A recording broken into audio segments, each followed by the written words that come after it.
तो सब लोग हरे कृष्णा प्रभु, दंडवत प्रणाम। दंडवत प्रणाम रीना माता जी, हरे कृष्णा मीनू माता जी, सब लोग अभी हम लोग मंगलाचरण करते हैं, ठीक है ना। ओम अज्ञानतिमिरान्धस्य ज्ञानाञ्जनशलाकया चक्षुरुन्मीलितं येन तस्मै श्रीगुरुवे नमः।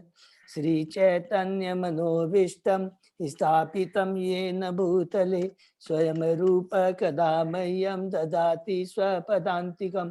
वन्देऽहं श्रीगुरु श्रीयुतपदकमलं श्रीगुरु वैष्णवांच च श्रीरूपं साग्रजातं सहगना रघुनाथं वितं तं सजीवं स्वाद्वैतं सावभूतं परिजं सहितं कृष्ण चैतन्य देवं श्री राधा कृष्ण पादान सहगना ललिता श्री विशाखा वितांत च नमो विष्णुपादाय कृष्ण पृष्ठाय भूतले श्रीमते भक्ति वेदांत स्वामिन इति नामिने। नमस्ते सरस्वती देवे गौरवाणी प्रचारिणे निर्विशेषा शून्यवादी पाश्चात्य देश तारिणे वांछा कल्पतरुभ्यश्च कृपा सिंधुभ्य एव च पतितानां पावनेभ्यो वैष्णवेभ्यो नमो नमः। नमो महावदान्याय कृष्ण प्रेम पदायते कृष्णाय कृष्ण चैतन्य नामने गौरत्से नमः। हे कृष्ण करुणा सिंधु दीन बंधु जगतपते गोपेश गोपिका कांत राधा कांत नमस्तुते। तप्त कांचन गौरांगी राधे बिंदाबनेश्वरी वृषभानुसुते देवी प्रणमामि हरिप्रिय नीलांचन निवासाय नित्याय परमात्मने बलभद्र सुभद्रायां जगन्नाथाय ते नमः। जय श्री कृष्ण चैतन्य प्रभु नित्यानंद श्री अद्वैत गदाधर श्रीवासादि गौर भक्तबिंद मुखम करोति वातालम पंगुलंघेम गिरि यत्कृपातम हमं वंदे श्री गुरुदीनतारिणम परमानंद माधवम श्री चैतन्य ईश्वरम। हरे कृष्णा कृष्णा कृष्णा हरे हरे हरे राम राम राम हरे हरे। श्री श्री मंगलाचरण की जय। हरे कृष्णा दंडवत प्रणाम रंजीत प्रभु। हरे कृष्णा धन्यवाद माता जी। हरे कृष्णा। तो हरे कृष्णा प्रभु जी, हरे कृष्णा माता जी, दंडवत प्रणाम माता जी, गुंजन माता जी, प्रभु जी दंडवत प्रणाम। हम भक्तों का एक बार फिर से हार्दिक स्वागत है। हरे कृष्णा प्रभु जी, दंडवत प्रभु जी। तो सभी भक्तों का एक बार फिर से हार्दिक स्वागत है। और हम लोग भागवतम का पाठ कर रहे हैं, canto 1 chapter 3। Very very important. Bhagavatam का एक एक शब्द और एक एक श्लोक वो हमारे आध्यात्मिक जीवन में क्रांति लाने के लिए बहुत एक महत्वपूर्ण योग प्रदान करता है, बहुत बड़ा इंपॉर्टेंस रखता है। इसलिए हमें उसको बड़ा अच्छे से इनको हमें समझना है। और मेनली जो चीज अभी हम लोग भगवान की कृपा से जो कर पा रहे हैं, जो फ्लो है, जो समझना है कि भागवतों को प्लीज मेरा एक ही रिक्वेस्ट है कि हम जैसे स्टार्ट कर रहे हैं, क्या बेसिक चीज भगवान सुखदेव गोस्वामी जी परीक्षित महाराज को बता रहे हैं, इसको पूरा ध्यान से अच्छे से रखना है। कुछ चीजें जो हमको यदि कंसेप्ट समझ में नहीं आती, हम लोग आपस में डिस्कस के कर लेंगे, लेकिन जो मूल चीज है उनको बहुत ध्यान से समझना है। कि जैसे हम लोगों ने 6 जो मुनियों के जो प्रश्न हैं उनको बहुत ध्यान से नोट करके रख लेना। नहीं समझ में फिर उसमें देखिएगा आपको समझ में आया कि हम भागवतम को कितने अच्छे से समझ नहीं पा रहे हैं। एक एक चीज को हमको समझना, कोई भी प्रॉब्लम नहीं आएगी, ये मेरा पूरा विश्वास है। मेरे भक्त कोई भगवान के प्रति, आचार्यों के प्रति और शास्त्रों के प्रति बहुत श्रद्धा हमारे सब भक्तों की। तो भगवान की कृपा, गुरु के आचार्य, गुरु की कृपा से, साधु गुरु साधु शास्त्र की कृपा से हम इसको समझ पाएंगे और अपने जीवन में परिवर्तन ला पाएंगे। तो 6 प्रश्न था, तो हम लोग अभी 5वां प्रश्न कंप्लीट किया था हम लोगों ने। 5वां प्रश्न क्या था? भगवान के लीला अवतार के बारे में। पहला प्रश्न क्या था कि जीव का जो लक्ष्य, सॉरी, परम कल्याण किसके अंदर है? जीव का परम कल्याण किसके अंदर है? दूसरा, ये जो कि शास्त्र है, इनका उद्देश्य क्या है? ये क्या हमें अल्टीमेटली शिक्षा देता है? 2। तीसरा, भगवान श्री कृष्ण का वसुदेव देवकी के पुत्र में इस धरा पर आने का उद्देश्य क्या है? तीसरा। चौथा भगवान का पुरुषा अवतार के बारे में बताइए, पुरुषा अवतार के बारे में बताइए। और पांचवा प्रश्न क्या था, भगवान की विभिन्न लीलाओं के बारे में बताइए। भगवान जो इस धरा पे आकर जो विभिन्न लीलाएं करते हैं, तो उन लीलाओं के बारे में हमने डिटेल में हम लोग करते जा रहे थे। तो ये बहुत इंपॉर्टेंट है। उसके अंदर में जो वैसे सबको रिपीट करने की हमको दरकार शायद नहीं है, हम लोगों ने कि 15वां कल 16वां श्लोक से हमने किया है, सॉरी 16वें अवतार से हमने किया था। वो अवतार क्या था, परशुराम का अवतार, ठीक है। उसके पहले 15 अवतारों के बारे में हमने डिस्कस किया था। एंड में अगर किसी की दरकार हो तो हम लोग रिपीट कर सकते हैं, नहीं तो बुक से जा सकते हैं, ठीक है। 16वां क्या था, परशुराम अवतार, जिन्होंने क्षत्रियों के ऊपर 21 बार उनका संहार किया था, पृथ्वी से हटाया था। उसके बाद में 17वां था व्यास देव जी का अवतार, जो पराशर मुनि और सत्यवती के पुत्र हैं। 18वां है रामचंद्र भगवान। 19 और 20 में क्या था, भगवान श्री कृष्ण और बलराम का, ठीक है ना। ये बहुत इंपॉर्टेंट है, ये भगवान श्री कृष्ण और भगवान और बलराम के बारे में, क्योंकि इसको और इसका मैं फिर से डिस्कस करता हूँ, ये बहुत ज्यादा इंपॉर्टेंट है। ये 19 और 20 हुआ कृष्ण और बलराम। 21वां कौन सा हुआ था, बुद्ध भगवान। और 22वां कल की अवतार जो अभी लेंगे, ठीक है ना। तो यहाँ पर फिर नेक्स्ट में बताया गया था, जो हमने समरी किया था, इन अवतारे 22 के अवतारों के बारे में बताने के बाद में बताया गया कि भगवान जिस प्रकार एक बड़ा टैंक होता है या बड़ा नाला होता है, जिससे अलग अलग स्रोत छोटी छोटी वो निकलती है, धारें निकलती है, धार निकलती है, स्ट्रीम जो निकलती है, उसी प्रकार भगवान श्री कृष्ण वो ओरिजिन है, स्वयं भगवान है, जिनके थ्रू उनका अलग अलग ये चीज जो एक्सपांसन होता है, भगवान का विस्तार होता है, जो लीलाएं होती हैं और जो प्रकाश होता है, भगवान का विस्तार, लीलाएं, प्रकाश, जो सारी जो कुछ भी होती है उसके स्रोत कृष्ण है। ये मोस्ट इंपॉर्टेंट है। और इसीलिए 28वां जो श्लोक था वो पूरे भागवतम का वो बेस है, मूल श्लोक है। एते चांस कला पुंसक कृष्णस्तु भगवान स्वयं। इसको कृष्णस्तु एते चांस कला पुंसक कृष्णस्तु भगवान। भगवान स्वयं क्या है, वो कृष्ण स्वयं भगवान है, और जो कुछ भी इनसे निकलता है वो इन्हीं से होता है, और कृष्ण के अलावा कुछ भी नहीं है इसको। तो अब हम लोगों ने जब उसके बारे में पढ़ा तो हमने क्या क्या पढ़ा, भगवान के अलग अलग चीजों के बारे में पढ़ा। पहले क्या पढ़ा हमने, उसमें विष्णु तत्व के बारे में पढ़ा कि भगवान के कौन से हैं, स्वांस, स्वांस जो भगवान के डायरेक्ट जो जिनसे निकले अवतार होता है, एक्सपांसन होता है और अलग अलग लीलाएं, एक्सपांसन होता है, सॉरी। तो उस स्वांस है।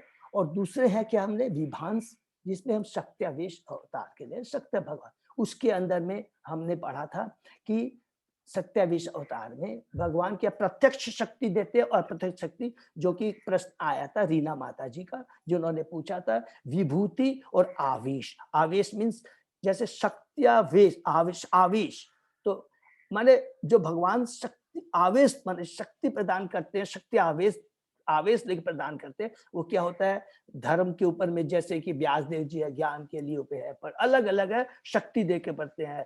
राधा पृथु का अलग है, उनको एक अलग शक्ति, डायरेक्ट जो शक्ति देते हैं वो मोर शक्तिशाली होते हैं देन इनडायरेक्ट, इनडायरेक्ट में भी भगवान शक्तियां देते हैं। तो ये सब जानकारी है, बहुत इंपॉर्टेंट चीज है ये जानकारी। और फिर उसके बाद में मूल देखा गया भगवान जो श्री कृष्ण है, भगवान श्री कृष्ण इसमें थोड़ा और ऐड करना चाहूंगा। जैसे हम लोगों ने पढ़ा मीनू माता जी का प्रश्न था कि मीनू माता जी को थोड़ा तो एकदम समझने बहुत क्लियर है कि वासुदेव का क्या पोजीशन है और संकर्षण कौन है। तो ये एकदम सिंपल समझ लीजिए, इसको नोट कर लेंगे। भगवान श्री कृष्ण प्रथम हो गए, उनका सेकंड एक्सपांशन है क्या है, बलदेव है, जो फर्स्ट प्रकाश है, उनके प्रथम प्रकाश, और उनसे ही अब सारा एक्सपांशन होता चला जाता है। तो हमने जैसे बताया था कि पहला जैसे वो क्या करते हैं कि जैसे प्रथम एक्सपांशन जैसे उनका वासुदेव, शंकरशन, प्रद्युम्न और अनिरुद्ध रहता, वो हमारे जैसे प्रथम एक्सपांशन माने गोलोक धाम में ये हुआ, जैसे ही वृंदावन से छोड़ करके सब बोल लीजिए हमारे द्वारका में। तो ये जो वासुदेव भी हैं, ये कौन है? ये एक्सपांसन है थ्रू बलदेव, याद है। और जब वासुदेव जो द्वारका में रहते हैं, उनका मूड अलग होता है। किस रूप में रहता है? वो क्षत्रिय भाव रहता है। और फिर वो संकर्षण जो है, उनसे सेकंड स्टेज में आ जाइए। उन संकर्ष से फिर एक चतुर्व्यूह बनता है, जिसको चतुर्व्यूह बोलते हैं, लिख सकते हैं। फिर पहले नारायण माने मूल शंकर से नारायण, नायकर से फिर महाशंकर्षण, फिर वहां पर में भी वासुदेव, प्रद्युम्न और अनिरुद्ध होते हैं। और फिर वही महाशंकर से महाविष्णु, उसके बाद में गर्भोदक्षाय विष्णु और छिदोदय विष्णु। तो यहाँ शास्त्र में लिखा है। तो ये बहुत सिंपल चीज है, इसको एकदम माने जो कुछ भी होता है कृष्ण से ही होता है। चेतन चैता में एक जगह और लिखा है कि टोटली अगर मिला लेंगे तो भगवान अपने को 6 रूप में प्रकट करते हैं। जैसे अंशा अवतार बता दिया, शक्त्यावेश अवतार बता दिया, उसके बाद में और चीज लिखा जस्ट उसी से आता है। प्लीज नोट कर याद रखेंगे, जो कुछ भी है वो थ्रू बलदेव जो ओरिजिनल प्रकाश उसे। उसके बाद में थोड़ा सा बताया गया है, बहुत ध्यान से सब लोग, वैभव प्रकाश और प्राभव प्रकाश। जब भगवान क्या करते हैं, शक्ति के बारे में भी कर दिया, और जो लीलाएं जो करते हैं भगवान, ये 2 चीज जानना बहुत जरूरी है। क्या है? प्राभव प्रकाश और वैभव प्रकाश। प्राभव क्या है?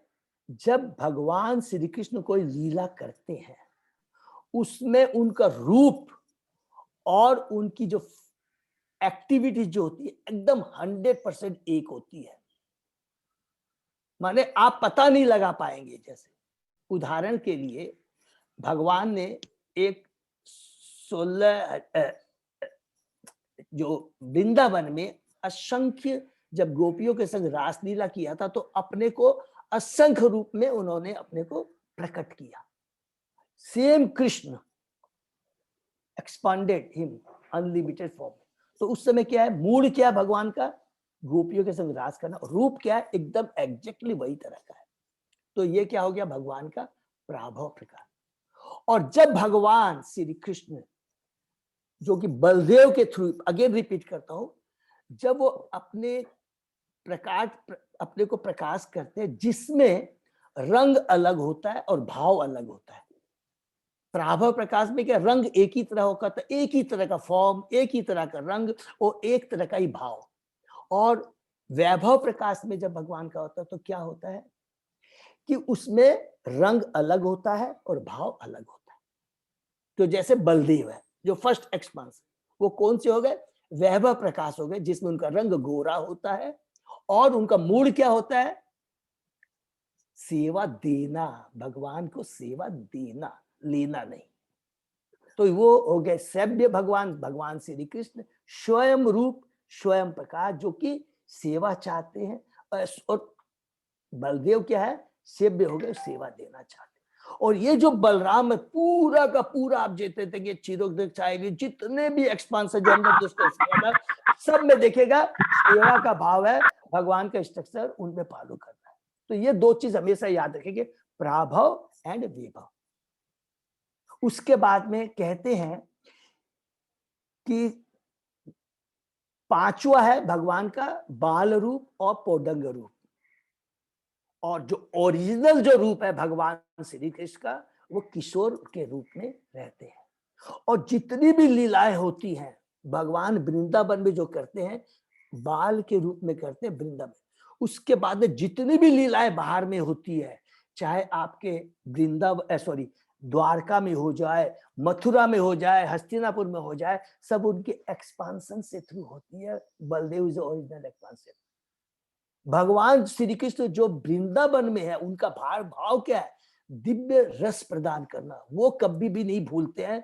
वही वास्तविक जीवन का चरम लक्ष्य है, और उसी के वास्तव में कृष्ण स्रोत हैं। और बाकी जो भी क्रियाएं करते हैं, जो भी लीलाएं करते हैं, जो कुछ भी करते हैं, भगवान अपने एक्सपांशन के माध्यम से करते हैं। जो कुछ भी करते हैं, ये हमेशा याद रखेंगे। वही जो कृष्ण जो कि वृंदावन में वो जाके मथुरा में कंस को नहीं मार सकते हैं। वो उसका उस समय उनका एक्सपांशन दूसरा होता है। वो उस समय क्या उनका भाव रहता है, क्षत्रिय भाव रहता है, क्षत्रिय भाव रहता है।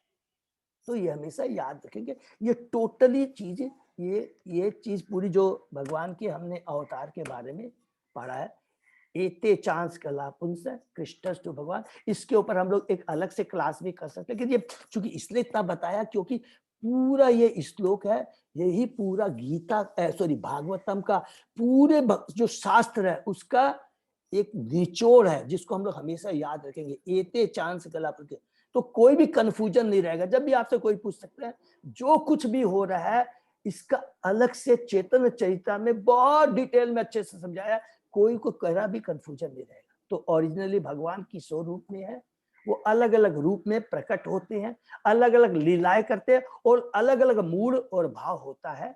वो सब चीज का अलग अलग जो वो सब एक्सपांशन के थ्रू होता है।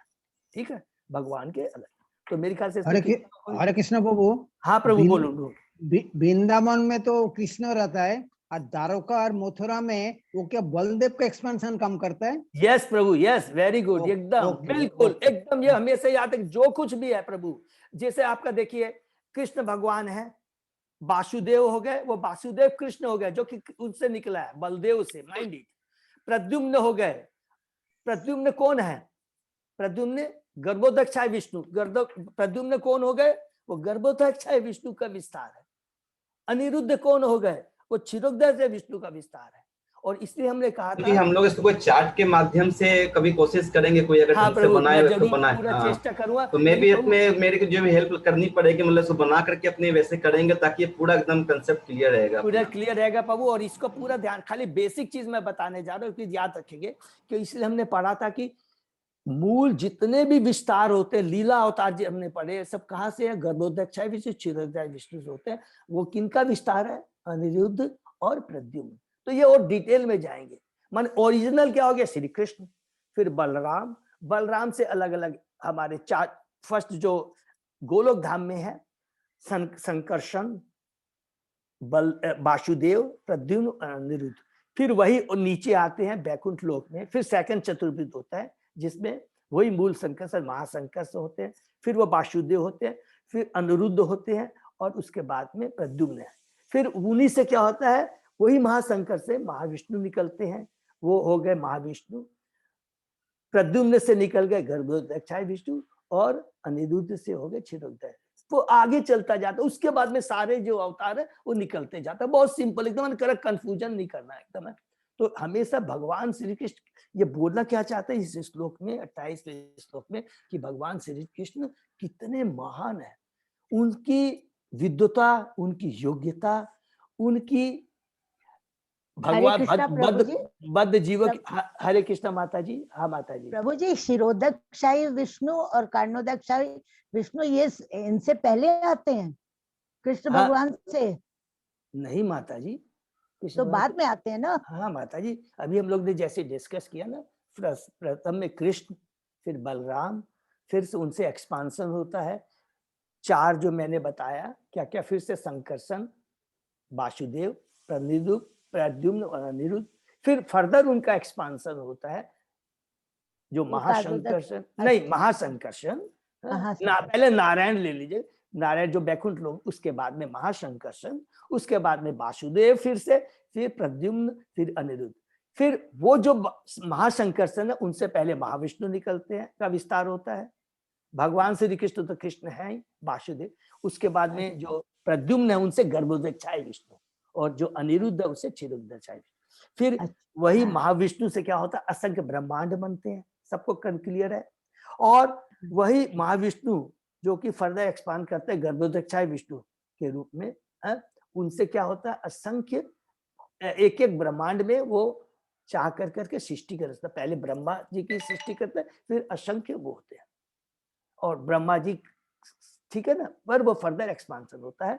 और क्षीरोदय विष्णु प्रत्येक आत्मा के रूप में प्रत्येक हृदय कड़ी में जाके बैठ जाते हैं। फिर उसके बीच में जैसे हम लोगों ने महत्त्व के बारे में भी पढ़ा, प्रदान किए, सब बहुत, ये सारी चीज आती है जब ये हम लोग पुरुष अवतार के बारे में डिस्कस करते हैं, सारी चीजें उसमें क्लियर आ मैं कल जाएगी। देखता हूँ प्रभु जी, मेरे को अपने भक्ति शास्त्री कोर्स में मोहन प्रभु जी एक शेयर किए थे हमें, हाँ मैं कल प्रभु, चेष्टा करूंगा एक बार अपने को शेयर करके आज खोज करके, हाँ तो प्रभु, उससे और किसी थोड़ा में क्लियर कोई हो जाएगा। हाँ पूरा क्लियर हो बनाया जाएगा। हुआ, बहुत सुंदर बनाया हुआ है जो बताएं ये वैदिक क्रिएशन बोल करके, हाँ तो मैं कल चेष्टा करूंगा शेयर वो भी करने प्रभु का। चिंता भी नहीं करनी है। और हम लोग क्या करेंगे, जब हम कैंटो टू, चूंकि श्लोक बहुत इंपॉर्टेंट, इसमें बहुत हमने समय दिया, तो फिर हम लोग जब कैंटो 2 करने जाएंगे, जिसमें हमने कहा था सर्ग और विसर्ग, सर्ग और विसर्ग में जो कैंटो 2 से हम लोग जब करेंगे, उसमें बहुत डिटेल में हमको मिल जाएगा। वहां हम चेष्टा करेंगे, उस समय चेष्टा करेंगे तो आपको बेटर रहेगा बनाने में। ओके ओके, नहीं बनाया हुआ है प्रभु जी, तो मैं अभी देख रहा हूँ मोबाइल में, लेकिन शेयर कर हाँ, तो वो दूंगा आप चेक करिएगा प्रभु। उसके अंदर में जैसे मीनू माता जी ने एक बार पूछा था महत्व तो क्या है प्रधान के, बहुत इजी है। जैसे महत्व हो गया,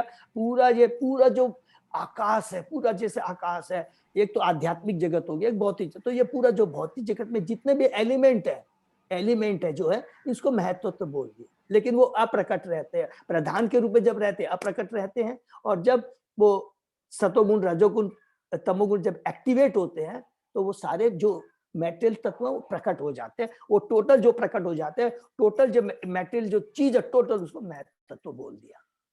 ठीक है ना। तो ये चीज अलग से जब चार्ट बनाएंगे तो हम लोग प्रभु जरूर से करेंगे, ठीक है ना। तो अगर आप भी कल हुआ तो शेयर कर सकते हैं, और उसमें ऐड कर लेंगे। ये माने अभी तो हमने ये किया कि गर्भोदक्षाय महाविष्णु, गर्भोदक्षाय क्षीरोदक्षाय विष्णु, और भगवान की अलग लीलाएं जितने भी हैं वो कहाँ से, उसका सोर्स क्या है, भगवान श्री कृष्ण है। और उसके बाद में अलग अलग हरि बोल, ये एक तरह का है प्रभु जी, तो इसको थोड़ा सा एक्सपेंड करके देखना पड़ेगा, इसने बहुत अच्छा बनाया हुआ है ये। ठीक है प्रभु, हरि बोल। ये अपने ग्रुप में मैं भेज दूंगा, फिर अपने इसको कल डिस्कस कर हाँ लेंगे। प्रभु, और उसको बैठ देंगे तो उसको हम लोग या कल कर लेंगे, या मैं चाहूंगा इसको जब सेकंड और थर्ड जो कैंटो करेंगे ना प्रभु, उस समय कर लेंगे। उससे अच्छा रहेगा, तो पूरा ये कवर हो जाएगा, ठीक है ना। यस प्रभु। जिसे तो अभी ये शेयर कर सकते हैं प्रभु, आप सबको दे सकते हैं प्लीज। Thank you. ठीक है, तो हम लोग अब आगे करते हैं। तो हम लोगों ने कौन से श्लोक तक किया था, 28वें श्लोक तक किया था ना प्रभु। 28 तक हुआ था। वो पूरा हो गया था क्या 28वां? ये 28 का अपने पट नहीं पढ़े थे, कुछ है तो प्रभु जी इसी को रिपीट कर लेते हैं अपने हल्का सा। ओके, तो हल्का से ये तो यहीं से शुरू कर लेते हैं, ठीक है। ओम नमो भगवते वासुदेवाय, ओम नमो भगवते वासुदेवाय, ओम नमो भगवते वासुदेवाय। नारायण नमस्कृत्यं नरं चैव नरोत्तमं, देवी सरस्वती व्यासं ततो जयम् उदीरयेत्। नष्ट प्रायेषु अभद्रेषु नित्यं भागवत सेवया, भगवती उत्तम श्लोके भक्तिर्भवति नैष्ठकी। आराधयो भगवान ब्रजेश तनय, ततधाम वृंदावनम, रमया काचिदुपासना ब्रजबधु भर्गेण या कल्पिता। श्रीमद्भागवतम प्रमाणम अम्लम प्रेमा पुमर्थो महान, श्री चैतन्य महाप्रभो मतम इदम तत् आदरो न पर। हरे कृष्णा कृष्ण कृष्णा हरे हरे, हरे राम राम राम हरे हरे। श्लोक नंबर 28। एते चांस कला पुंस कृष्णस्तु भगवान स्वयं, इंदारि व्याकुलम लोकम विडयन्ति युगे युगे। उपयुक्त सारे अवतार या तो भगवान के पूर्णांश या अशांश हैं, लेकिन कृष्ण तो आदि भगवान है। ये सब विभिन्न लोकों में नास्तिकों द्वारा उपद्रव किए जाने पर प्रकट होते हैं।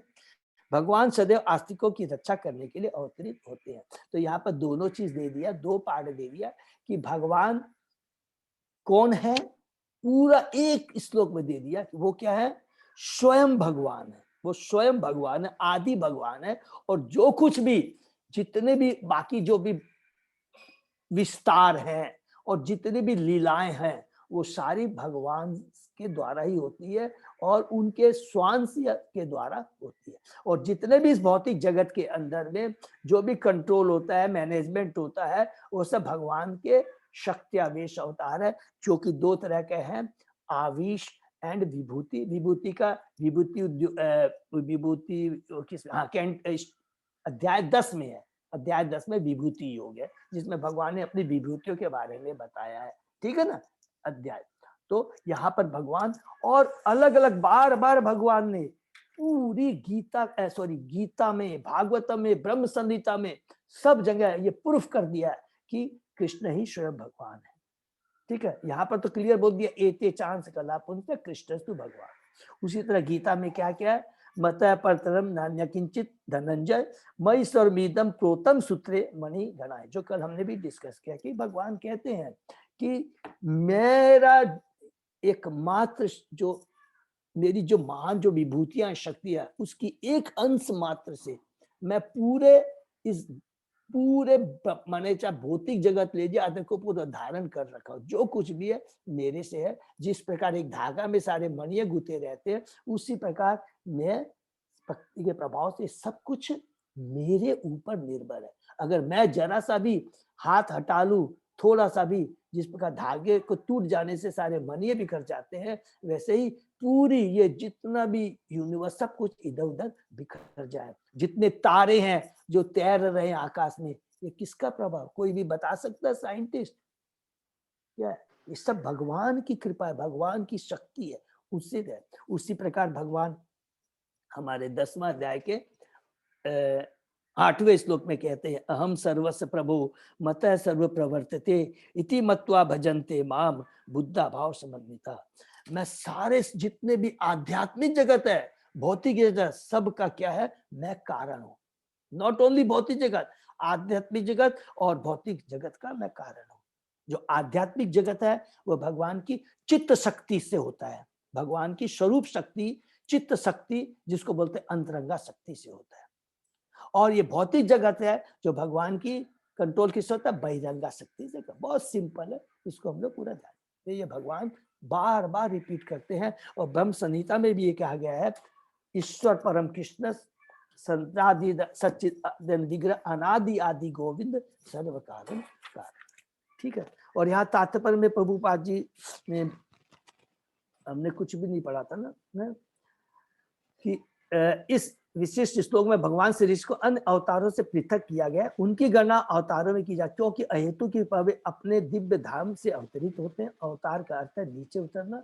भगवान के सारे अवतार जिसमें साक्षात भगवान सम्मिलित है, विशेष उद्देश्य की पूर्ति के लिए विभिन्न लोकों तथा योनियों में होते हैं। विभिन्न लोकों में और योनियों में, तो लोकों और योनियों का ये चीज समझ में आ गया ना। भगवान अलग अलग योनि में आते हैं, अलग लोकों में आते हैं, अलग अलग योनि है। जैसे मत्स्य अवतार हो गया, कुर्म अवतार हो गया, बरा अवतार हो गया, मनुष्य राम अवतार हो गया। तो राम अवतार किस तरह हो गए, या मनुष्य योनि हो गई, ये टॉर्टाइज क्या हो गया, ये आपका कुर्म योनि हो गई, और उसके बाद में बरा का बोर योनि में हो गई। तो ऐसे ऐसे अलग अलग योनि में भगवान आते हैं। उद्देश्य एक बात रहता है, हम बद्ध जीवों पर कृपा करने के लिए, ठीक है ना। तो थोड़ा थोड़ा हम पढ़ के निकलते हैं।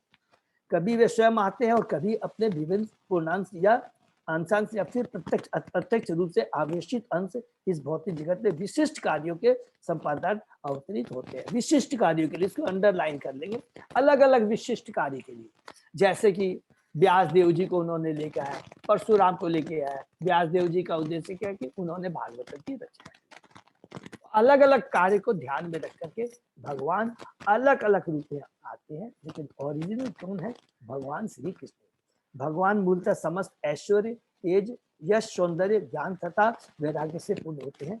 जब ये पूर्णांशों या विवांशों द्वारा अस्त्र प्रकट होते हैं, तो यह समझना चाहिए कि उन विशिष्ट कार्य के लिए उनकी विभिन्न शक्तियों के प्रकट की आवश्यकता होती है, ठीक है ना। एक एग्जाम्पल दिया है,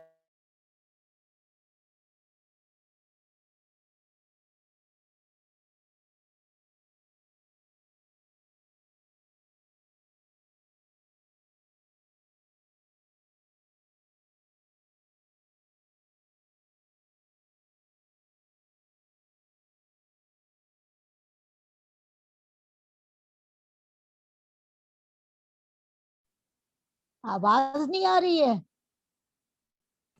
प्रभु जी का कुछ नेटवर्क इशू लग रहा है, वेट करते हैं आप।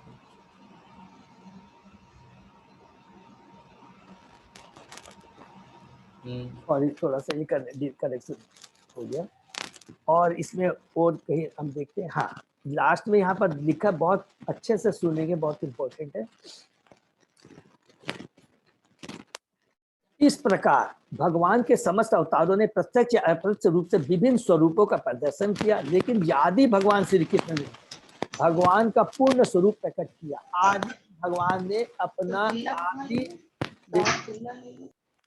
जो कि परपोर्ट का, जो कि माने सेकंड पन्ना है, सेकंड पन्ना परपोर्ट में, अजय प्रभु,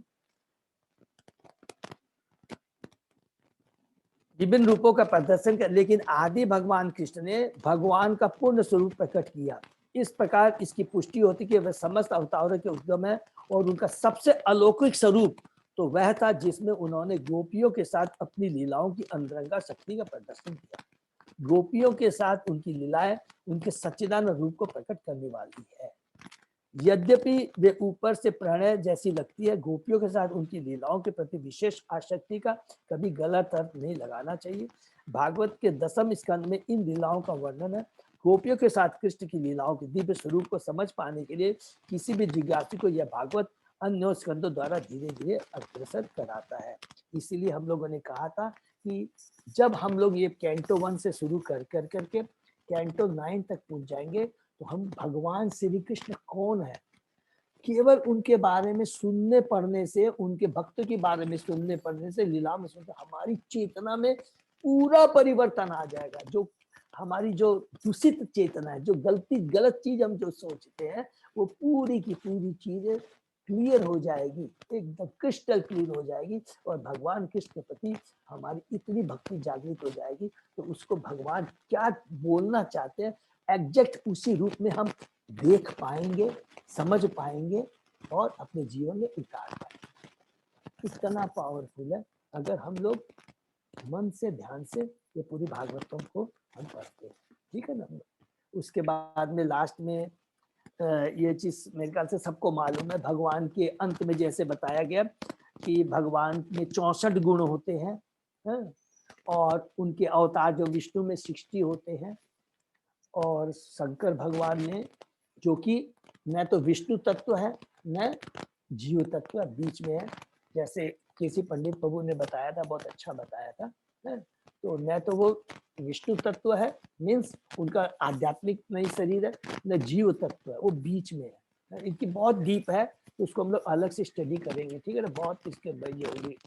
तो उनमें क्या है, ब्रह्मा जी से भी थोड़े ज्यादा होते हैं। कितना लिखा है, 84% गुण पाए जाते हैं। शिव में कितना है, 55 है पप्पू, 55। ओके, तो कृष्ण में 64, विष्णु भगवान में 60, शिव में 54, ब्रह्मा जी में 50, और हम बद्ध जीव हैं। यहाँ पर लिखा प्रभुपाद में, हम लोग भी क्या है, वो 50 गुण प्राप्त कर सकते हैं, कोई इसमें बड़ी बात नहीं, ठीक है। जो कि ये अलग अलग है, कृष्ण में जो है 64 है, और वो दोनों में 4 में जो 4 डिफरेंट है, अदर देन जो भगवान के विष्णु तत्व है, वो 4 अलग अलग क्या है, कोई सबको मालूम ही होगा ना, क्या क्या है। 4 जो वो है, उनमें क्या क्या है, वेणु माधुरी, लीला माधुरी, रूप माधुरी, और चौथा क्या है, प्रेम माधुरी। प्रेम माधुरी। कृष्ण है, ये 4 उनमें एक्स्ट्रा, जो कि कहाँ पाई जाती है, वृंदावन में, वृंदावन के अंदर में जो भगवान, इसलिए कहते हैं ओरिजिनल भगवान जो कृष्ण है। इसीलिए जब 10वें स्कंद हम पढ़ेंगे, वो एकदम उच्च कोटि का, माने उसके ऊपर कुछ नहीं है। राधा रानी का क्या भाव है, गोपियों का क्या भाव है, गोप का क्या भाव है, माँ यशोदा का क्या भाव है, माने वो पढ़ के ही हमारी पूरी चेतना में परिवर्तन आ जाएगा। वही भगवान ने एक्स्ट्रा 4 अपने लीलाओं को, अपने गुणों को प्रदर्शित किया है। हरे कृष्ण। हरे कृष्णा प्रभु जी, वह चारों एक्स्ट्रा का नाम बताइए, एक्स्ट्रा। रूप माधुरी, हाँ, प्रेम माधुरी, हाँ, वेणु माधुरी, और लीला माधुरी। हाँ, ठीक है प्रभु। ओके, हरे कृष्ण। तो नेक्स्ट हम लोग चलते हैं। जन्म गुह्यम भगवत य एतत् प्रयत नर सायं प्रातः गुणन भक्त्या दुख ग्रामात विमुच्यते। जो भी भगवान के गुह्य अवतारों का सावधानी से प्रत्येक सुबह तथा शाम को पाठ करता है वह जीवन के समस्त कष्टों से छूट जाता है। हरि बोल। तो जीवन के समस्त कष्टों से छूट जाता है। तो जब भी कहीं हम लोग पढ़ेंगे तो ऐसा मत हम लोग सोचेंगे अरे हमने तो ये पढ़ा था प्रभु जी, जीवन के सारे कष्टों से तो हम लोग छूटे नहीं। तो जीवन के वास्तविक कष्ट क्या है? जन्म, मृत्यु, जरा, व्याधि, ये रियल कष्ट है, इसको ध्यान दें। और ये भौतिक जगत में ये जो कभी सुख दुख लाभ हानि कभी ज्यादा आ गया कम आ गया, ये टेम्परेरी। और यहाँ पर जब शास्त्र को पढ़ेंगे तो जो एक बात गीता में लिखा है कि दुखालयम अशाश्वतम, उसको हमेशा जिंदगी में हम याद रखेंगे। जहां लिखा कि दुखालयम और अशाश्वतम, इस भौतिक जगत में इस दो चीज को हम ध्यान में रखेंगे तो इसको पढ़ करके समझ करके रियलाइज करके वैसे हम लोग सुखी हो जाएंगे। क्या दुखालय में इस भौतिक जगत में कोई नहीं कह सकता कि मैं सुखी हूं। अगर वो कहता है तो माया के द्वारा वो बहुत कड़े रूप में ग्रसित है। पूरा इट इज टोटली कंडीशन, माने क्या बोलते हैं, बंध गया है पूरा। क्योंकि जब भगवान कह रहे हैं अपने मुख से दुखालयम अशाश्वतम, तो हम कैसे बोल सकते हैं कि हम भौतिक जगत में सुखी हैं? ये माया का प्रभाव है। कभी हम सोचते हैं आज हमने ये किया, हर घंटे में परिवर्तन आता है। अभी हम फैमिली के बीच में बैठ करके खुशी बना रहे हैं, चाय पी रहे हैं, जो भी कुछ कर रहे हैं, 2 मिनट बाद में कोई ये घटना आ जाती है, अरे उसके संग ऐसा हो गया, या अपने पर आकर तुरंत आप उदास हो जाते। माया नचाती रहती है। तो इसमें दिमाग नहीं लगाना, इसके ऊपर जाना, 3 गुणों के ऊपर जाना है, इस भौतिक जगत से छुटकारा पाना है। तो यहाँ पर जो लिखा है समस्त कष्टों से छूट जाता है, अर्थात जन्म मृत्यु जया मराती से मुक्त हो जाता है। और जब तक इस भौतिक जगत में रहता है तो भी वो मुक्त हो जाता है। क्यों? भगवान के आदेश को समझकर वो जब उसने समझ लिया कि ये भौतिक जगत दुखालय है, तो वो क्या करता है, यहाँ पर जो भी उतार चढ़ाव होता है उससे वो क्या होता है, ही बिकम्स इनडिफरेंट, न्यूट्रल हो जाता है, उसको कोई फर्क नहीं पड़ता है। क्योंकि उसको मालूम है अगर कोई अच्छी खबर भी, भौतिक अच्छी खबर आ रही है, वो भी टेम्परेरी है, और ये जो कष्ट है ये भी थोड़े दिन में निकल जाएंगे, ये भी टेम्परेरी है। तो वो टेम्परेरी चीज के बारे में नहीं सोचता है, वो शाश्वत चीज के बारे में चिंता करता है, सोचता है। ठीक है, तो तात्पर्य ठीक है, पढ़ लेते हैं थोड़ा सा। भगवत गीता में भगवान ने घोषणा की है कि जो कोई उनके दिव्य जन्म तथा कर्म के तत्वों को जानता है वह इस भौतिक संसार से छुटकर भगवत धाम को जाता है। अतः इस जगत में भगवान के अवतार की गुह्यता को भली भांति जान लेने पर भव बंधन से छुटकारा प्राप्त हो जाता है। देखिए अंडरलाइन की जगह गुह्यता को, भगवान के जो अवतार की गुह्यता है, भगवान के जो अवतार होता है ऐसे नहीं होता, उसमें बहुत उद्देश्य होता है, बहुत बड़ा उद्देश्य होता है। हम बद्ध जीवों के लिए भी होता है और भगवान का स्वयं का भी उद्देश्य है, उसको अलग से डीप में पड़ेगा। लेकिन अभी चूंकि हम अपने बद्ध जीवों की बात करते हैं तो हम बद्ध जीवों के कल्याण के लिए करते हैं। तो मेरे जो जन्म कर्म चाहे दिव्य वेयम यो वेति तत्वतः त्यक्ता देहम पुनर्जन्म नैति मामेति स्वयं, जो कि गीता के 4th अध्याय के 9वें श्लोक में बार बार हमने पढ़ा कि अगर उतना भी, और यही चीज जब हम ये जो एते चांस कला पुंसा, इसको हम लोग समझ जाएंगे, उस पर विश्वास हो जाएगा कि भगवान के जो जन्म होते हैं, जो कर्म होते हैं, जन्म माने अलग अलग समय पर वो कैसे अवतार लेते हैं, क्या उसको अगर अच्छे से समझ जाएंगे, इन्हें उतार जाएंगे, अर्थात भगवान के ऊपर पूरा विश्वास हो जाएगा, तब हम लोग सदैव भगवान की भक्ति में लग जाएंगे।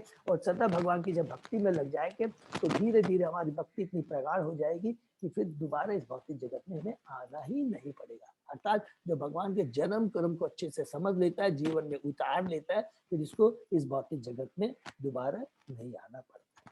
ठीक है, नेक्स्ट श्लोक हम लोग पढ़ते हैं। एतत् रूपम भगवत ही अरूपस्य चित आत्मनः माया गुणे विरचितम महता आदि भी आत्मनि। भगवान के विराट रूप की धारणा जिसमें वे इस भौतिक जगत में प्रकट होते हैं काल्पनिक है। यह तो अल्पज्ञों को भगवान के रूप की कल्पना में समंजन कराने के लिए है, लेकिन वस्तुतः भगवान का कोई भौतिक रूप नहीं होता। तो यहाँ से भगवान ने पूरी अपनी लीलाओं के बारे में बता दिया है, अवतारों के बारे में 22 अवतारों को बता के दिया है। लास्ट 28वें श्लोक, क्योंकि पूरी भागवतम का, पूरे शास्त्रों का निचोड़ है, वो बता दिया है। उसके बाद ये कहा है 29वें श्लोक में कि हमको भगवान के अवतारों, उनकी लीलाओं के बारे में अच्छे से सुनना चाहिए, जिससे हमारी चेतना में परिवर्तन आता है। अब यहाँ पर भगवान 2-4 श्लोकों में जो मैंने पढ़ा, सिंपली विराट रूप के बारे में बताते हैं और कुछ उन लोगों के बारे में बताते हैं कि जो लोग की जिनकी चेतना बहुत उच्च कोटि की नहीं है, या जो भक्ति में नहीं है, जो नास्तिक प्रवृत्ति के लोग हैं, उनके बारे में बताया। तो वो विराट रूप का बताया कि जो कि भगवान का, जिसका एक अलग से चैप्टर है गीता में 11 अध्याय नंबर 11, जिसमें बताते हैं कि भगवान ये विराट रूप वास्तव उन लोगों के लिए है जगत के बारे में जरा भी विश्वास नहीं है और जानकारी, तो उनको ये बताया जाता है कि देखो ये जो भौतिक जगत है ना, ये भगवान ही है, ये भगवान का विराट रूप है, इसमें जो कुछ भी है ये सब भगवान है। ये जैसे ये आंखें हैं, ये सूर्य चंद्रमा को देख रहे हैं, भगवान की 2 आंखें हैं, और ये जितने पेड़ पौधे देख रहे हैं ये भगवान के क्या बाल है। और जो भी ये पेड़, पत्थर, पर्वत वगैरह ये सब जो देख रहे हैं, ये भगवान की बोन से हड्डियां। ऐसे करके बहुत सुंदर कंपैरिजन किया गया, अलग अलग पुराणों में, अलग अलग बहुत जगह डिस्कशन, तब उसको समझ में आता बात तो सही है भाई, अरे इतनी ये चीज अपने आप तो नहीं हो जाती है, इसके पीछे किसी का हाथ तो है। तो किसका हाथ है? भगवान का। तो धीरे धीरे वो समझा के उसको भक्ति में लाया जाता है, फिर आध्यात्मिक जगत के बारे में तो ये न्यू फाइट के लिए जो जो नए भक्ति लाए उन लोगों के लिए, इसको हम लोग सिंपली पढ़ के इसमें निकलते हैं। भगवान के नाना अवतार के साथ साथ उनके विश्व रूप या विराट रूप की धारणा का उल्लेख नहीं हुआ, क्योंकि ऊपर बताया गया भगवान के सारे अवतार दिव्य है और उनके शरीरों में भौतिकता छू तक नहीं गई। उनके शरीर तथा आत्मा में वैसा ही कोई अंतर नहीं होता जैसा कि बद्ध जीव में होता है। बद्ध जीव का क्या है? शरीर भौतिक होता है लेकिन आत्मा शाश्वत है। लेकिन भगवान का शरीर और आत्मा में कोई, माने वो उनका एक ही होता है, आध्यात्मिक शरीर होता है, ठीक है, उनका कोई भौतिक शरीर नहीं होता है। फिर हम लोग इसका विराट रूप के बारे में अलग से पढ़ेंगे, तो बहुत थोड़ा सा पढ़ पाए। नेक्स्ट हम लोग पढ़ते हैं, यथा नभसि मेघ ओग रेणुवा पार्थिव अनिले एवं दृष्टितम आरोपितम अबुद्धि। बादल तथा धूल वायु द्वारा ले जाए जाते हैं, लेकिन अल्पज्ञ योग कहते हैं कि आकाश मेघाच्छन्न है और वायु धूलिमय है।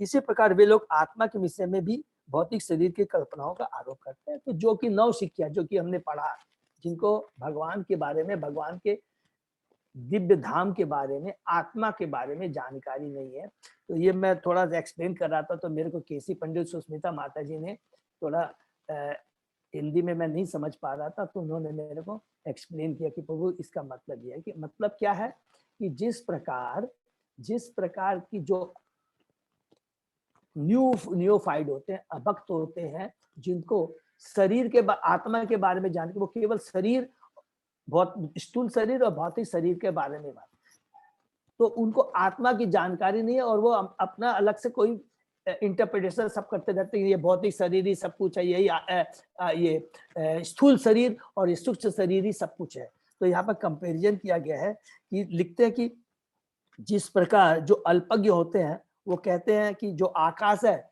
मेघों के द्वारा छाया हुआ है और जो वायु है वो वायु क्या है, ये धुली हुई है, जबकि क्या है कि वायु तो, और कहते हैं कि बादल तथा धूल द्वारा वायु द्वारा ले जाया जाता है, बादल तथा धूल वायु द्वारा ले जाए जाते हैं। लेकिन अल्पयोग कहते हैं कि आकाश मेघ है, आकाश ये जो वायु है उसका काम क्या है, वही बादल को लेके जाती है मैन, और वही क्या है, धूल को धारण करती है। वायु खुद में धूलित नहीं है, वायु तो धूल को धारण करती है। बादल जो क्या है, बादल को वायु ही ले गया, तो वायु का इंपॉर्टेंस उनको नहीं मालूम है। वायु शुद्ध में क्या है, वही बादलों को लेके जाती है और वही क्या है, धूल को ले जाती है, लेकिन वो कहता है वायु क्या है, धूलित है।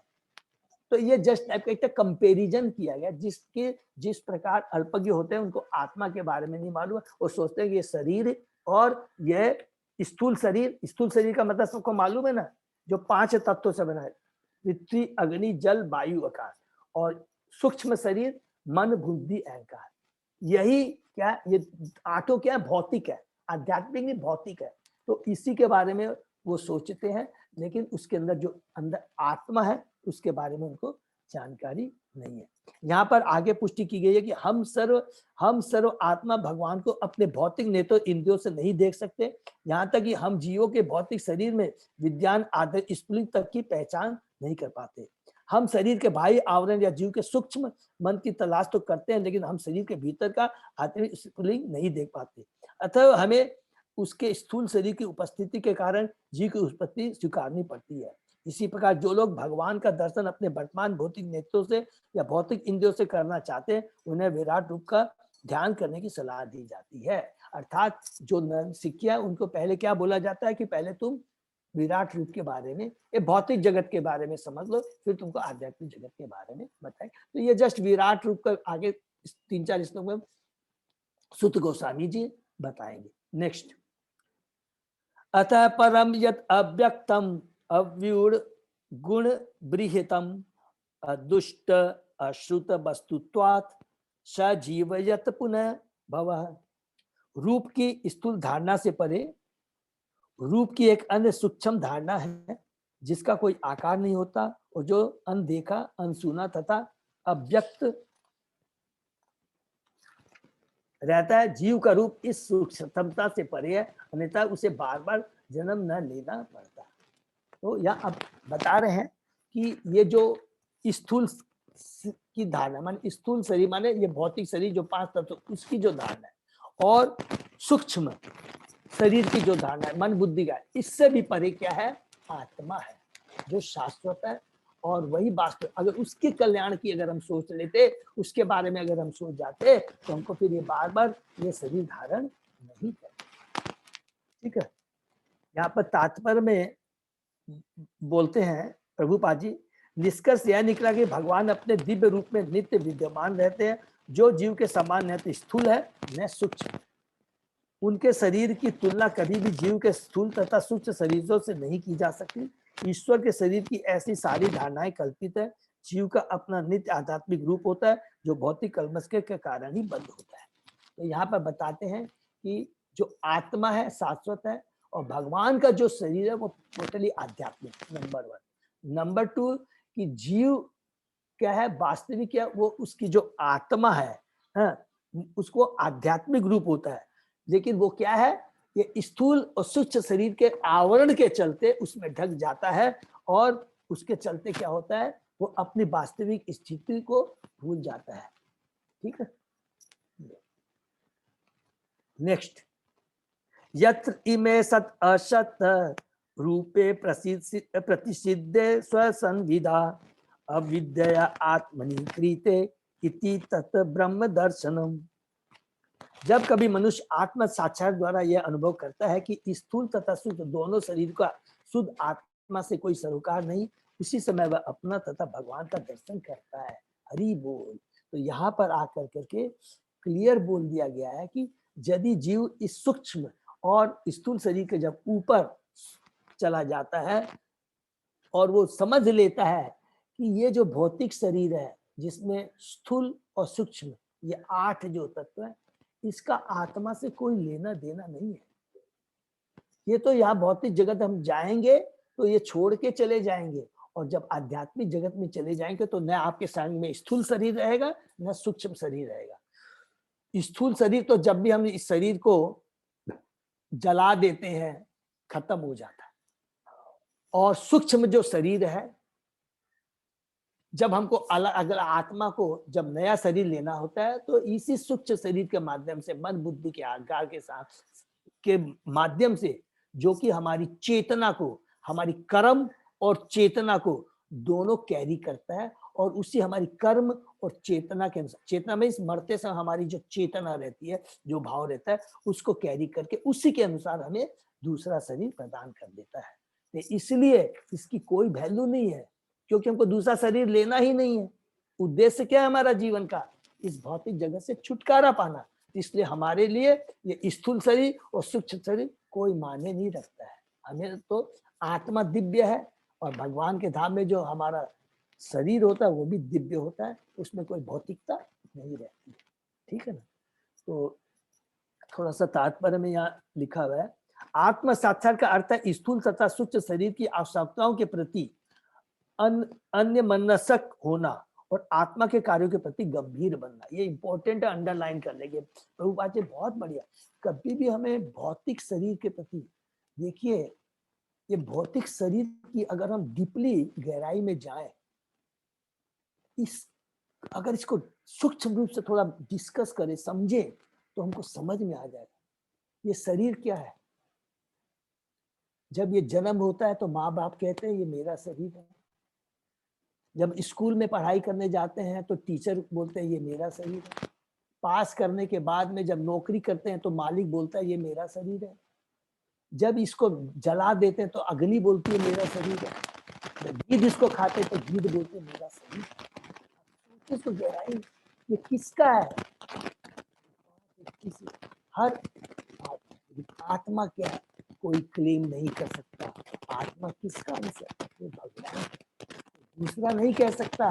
जब भगवान ने कह दिया ममे वांसे जीव लोके जीव भूत सनातन, हे जीव तू मेरा शाश्वत अंश है, शाश्वत अंश है, मेरा है और तू किसी का नहीं। जो उसका जो रियल है वही उसकी कृपा कर सकता है। जिसका असली मालिक है, जो जिस चीज का, वही उसकी देखभाल कर सकता है, दूसरा कोई नहीं कर सकता। तो आत्मा है भगवान का अंश, उनका अपना है, तो उनकी रक्षा, उसका कल्याण के बारे में कौन सोच सकता है? केवल भगवान। शरीर के तो बहुत मालिक है, बहुत क्लेमेंट है, तो ये हमको समझ। इसलिए यहाँ पर क्या है कि हमको करना है, गंभीर बनना है, किसके बारे में सोचना है? आत्मा के कार्य के प्रति। आत्मा के कार्य वो होने चाहिए भक्ति में कार्य होने, जो हमारे जन्म दुखी व्याधि से छुटकारा दिला। ऐसे कार्यों की प्रेरणा आत्मा से उत्पन्न होती है, किंतु आत्मा की बात से स्थित न जानने के कारण ऐसे कार्य भ्रामक बन जाते हैं। अविद्या के कारण, माने अविद्या के कारण। अविद्या क्या है? कि हम शरीर हैं, यही भौतिक जगत सुखमय है। धन यश कमाना, भोग करना, यही जीवन का उद्देश्य। ये अविद्या। अविद्या के कारण स्थूल तथा सूक्ष्म शरीर के रूप में स्वार्थ की गणना की जाती है। फलस्वरूप सारे कार्य जन्म जन्मांतर के लिए बिगड़ जाते हैं, जन्म जन्मांतर के लिए बिगड़ जाते हैं। और अगर ये सोच रहती है तो बार बार हमको जन्म मृत्यु के चक्कर में घूमना पड़ता है।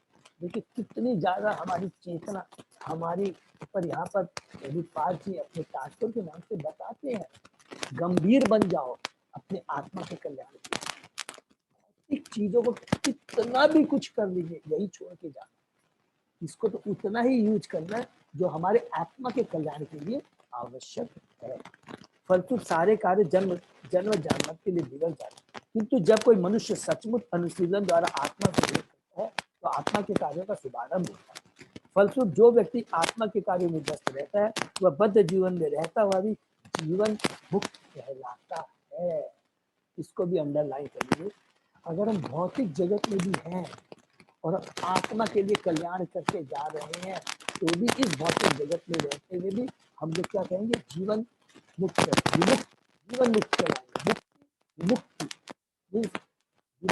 मुक्ति माने मुक्त। भौतिक जगत में रहते भी भौतिक जगत से हमारा कोई छुटकारा नहीं है, मुक्ति। लेकिन हम भगवान की भक्ति से जुड़ गए हैं, माने भौतिक जगत से तो छुटकारा मिल गया, अर्थात हमारा भौतिक जगत के प्रति कोई स्नेह नहीं है, कोई अटैचमेंट नहीं है, और मैं भक्ति में लग गया हूँ। That is vimukti. वो हुई विमुक्ति। हमको मुक्ति नहीं, विमुक्ति चाहिए। हमको ध्यान रखना। भगवत गीता में भगवान कहते हैं ये प्रत्येक हृदय में विद्यमान है और उन्हीं से सारा ज्ञान, स्मृति या स्मृति उत्पन्न है। जब जीव भौतिक शक्ति, जब जीव का भोक्ता बनता रहता है तो भगवान उसे विस्मृति के रहस्य से आवृत कर देते हैं और उस प्रकार जीव अपने स्थूल तथा शरीर सूक्ष्म शरीर को अपना घोषित करता है।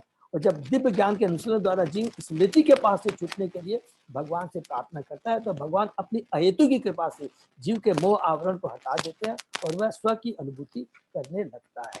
हरि बोल। यहाँ पर लास्ट में भगवान क्या बोलते हैं कि हे जीव, ये जो भौतिक जगत आया है, तू जो चाहता है उसमें भी मैं तेरे को मदद करता हूँ, और तू जब यह भोगना चाहता है तो उसमें भी मैं मदद ही करता हूँ। नहीं, भगवान की इच्छा नहीं होती है, भगवान को बहुत दुख होता है। जैसे हमने कई एग्जाम्पल भी दिए कि माँ को फिर अगर बच्चा बुखार है और घर छोड़ करके बाहर जाता है, बरसात में भीजने के लिए कहता है कि मैं भीजूंगा, मैं जाके आइसक्रीम खाऊंगा, जबकि उसको 4 डिग्री का बुखार है, तकलीफ पा रहा है, तो माँ की इच्छा नहीं रहती, बच्चा जबरदस्ती करता है, तो माँ कहती ठीक है जा एक बार जाके आ। इसी प्रकार जब हम जिद कर लेते हैं भौतिक जगत में आने की, स्वामी बनने की इच्छा हो जाती है, तो भगवान उसके लिए भी व्यवस्था करते हैं। इसको भी बहुत डीपली हम सोचेंगे, उसमें भी भगवान सारी व्यवस्था बनाते हैं। ईशोपनिषद में इतना सुंदर वर्णन आता है कि ये जो कुछ भी है भगवान की है, लेकिन यहाँ पर जब हम आते हैं तो एक एक जीव को जो चीज की दरकार है मैं उसे प्रदान करता हूँ free of cost. Free of cost मेरे को बहुत अच्छा लगा। मेरे को सरोज माता जी बोली देखिए प्रभु इतना कोविड चल रहा है, ऑक्सीजन की कमी हो रही है, लेकिन भगवान तो कितनी ऑक्सीजन हमको फ्री में दे रहे हैं। ये रियलाइजेशन की दरकार है, ठीक है। तो ये चीज है। तो यहाँ पर भगवान यहाँ पर बता देते हैं आकर करके कि जीवन का लक्ष्य क्या है और हमको अपने आत्मा के कल्याण के लिए क्या करता है। सॉरी, हरे कृष्णा, यहीं पर समाप्त करते हैं क्योंकि ये बहुत इंपॉर्टेंट है लास्ट के एंड। तो अभी तक हम लोगों ने 5वां कंप्लीट कर लिया है, मिला होता। इसके बाद में ये आ रहा है कि हमको किसकी भक्ति करनी चाहिए। यहाँ पर संक्षेप में क्या आ रहा है, किसकी भक्ति करनी चाहिए, भगवान की। हमने भगवान के बारे में सुन लिया, उनकी लीलाओं के बारे में सुन लिया, उनकी शक्तियों के बारे में, उनकी लीलाओं के बारे में, विस्तार के बारे में, उनके प्राकट्य के बारे में, सब कुछ हमने सुन लिया। तो अब हमको क्या करना चाहिए, हमको भगवान की भक्ति करनी चाहिए। और जो नियोफाइड हैं उनको क्या करना चाहिए, उनको धीरे धीरे कैसे उनको प्रोग्रेस करना है इसके बारे में बताया है। हरे कृष्णा, आगे हम लोग कल करें, ठीक है ना। तो आज थोड़ा सा 5 मिनट ज्यादा हो गया, आई एम सॉरी, ठीक है ना। हरे कृष्ण प्रभु। हरे कृष्णा, दंडवत प्रणाम। बोलिए प्रभु। बस कुछ नहीं बोलना है बस। हाँ, तो अगर कुछ भी है तो हम लोग करेंगे। और अजय प्रभु को धन्यवाद है। तो वो जो भी, फिर से मैं रिपीट करता हूँ, जो भी है ना, हम लोग स्टेप बाय जब चलेंगे ना, हमारे फ्लो को प्लीज ध्यान में रखिएगा। उसको तो रखेंगे तो आपको समझने में भी आनंद आएगा, करेगा। और सारी चीजें भागवतम में मिलेगी हमको, क्योंकि हमने कहा है ना कि भागवतम के 10 टॉपिक्स है। हम लोग स्टार्ट ही करेंगे सर्ग से, विसर्ग से, स्थानम, पोषणम, अलग अलग करके जितना भी है पूरा लास्ट हम लोग कहाँ जाएंगे, आश्रय तक। आश्रय जो कि कैंटो 10, सब कुछ इसके अंदर में आएगा। हरे कृष्ण।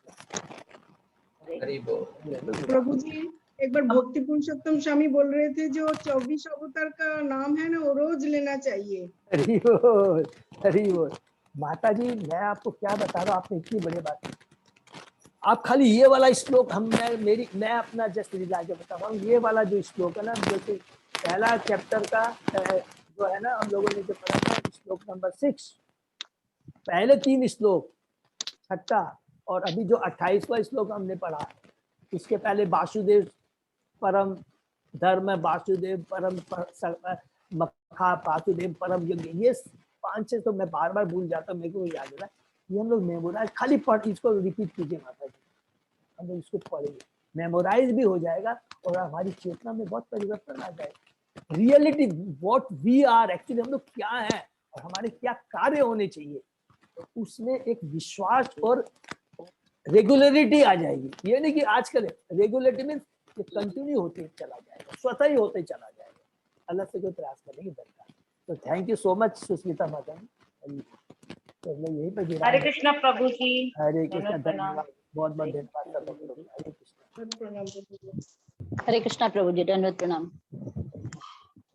हरे कृष्णा प्रभु जी, हरे कृष्णा, दंडवत प्रणाम प्रभु जी, हरे कृष्णा, दंडवत प्रणाम। हरे कृष्णा प्रभु जी, दंडवत प्रणाम। हरे कृष्णा प्रभु जी, दंडवत प्रणाम। हरे कृष्णा प्रभु जी, दंडवत प्रणाम।